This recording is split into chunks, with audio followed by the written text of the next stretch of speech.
When applied to the origin of life and the random formation of large biomolecules, probability theory clarifies the limitations of chance as a creative agent on the primordial Earth.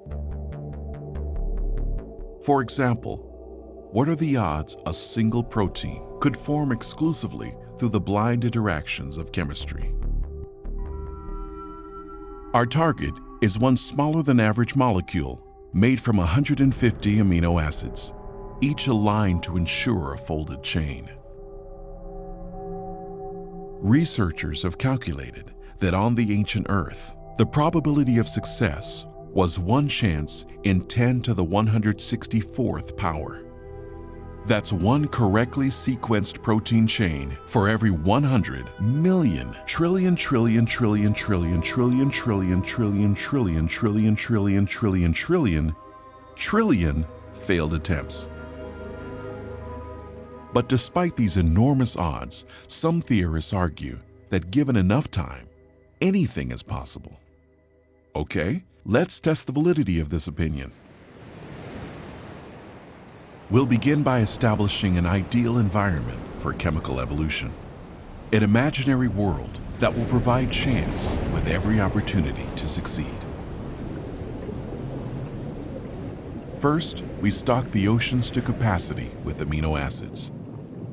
That means all the atoms on Earth, including its entire supply of carbon, nitrogen, oxygen, hydrogen, and sulfur, are available to form 10 to the 41st complete sets of the 20 types of amino acids used to build proteins.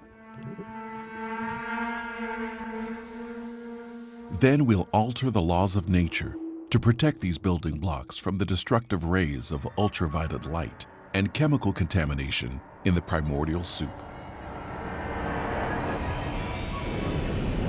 Now let's turn the chemistry loose and see what happens.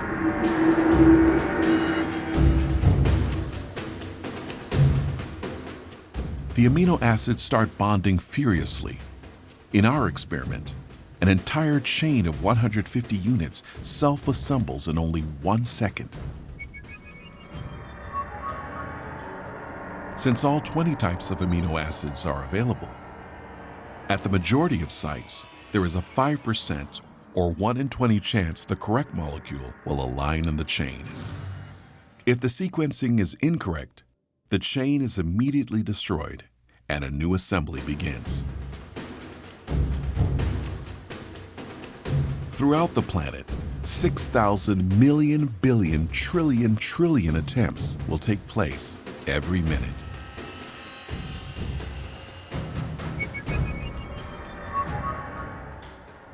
That means in 4.6 billion years, the oldest estimated age of the Earth, the number of chains that don't fold will exceed 10 to the 58th power. It's a staggering total, but nowhere near 10 to the 164th. The trials necessary, on average, to build a protein of 150 amino acids by chance. So if undirected chemistry can't produce our coveted molecule during the entire history of the Earth, then how much time would have been needed? To find out, let's take a road trip.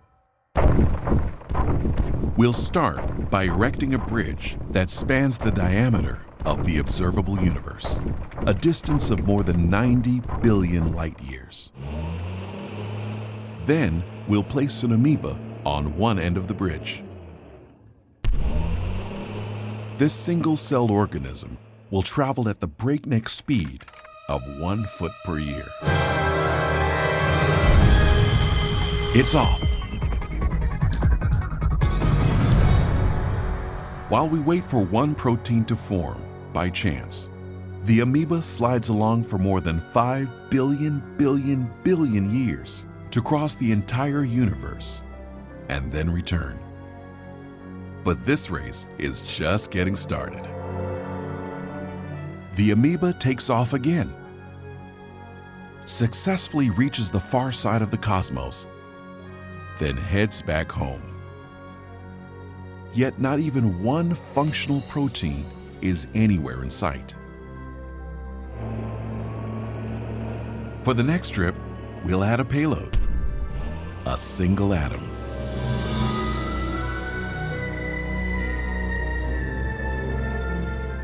After inching its way another 500 billion trillion miles, the amoeba drops off its cargo and returns for more. Will it get back before our lucky protein forms? Absolutely. In fact, it will complete another 10 round trips, then 20, 100, 1,000. And there's still no sign of a usable molecule. The amoeba continues making round trips until it has hauled off every atom on Earth. Then, all of the atoms in our solar system. Then, every planet and star in the Milky Way galaxy, one atom at a time.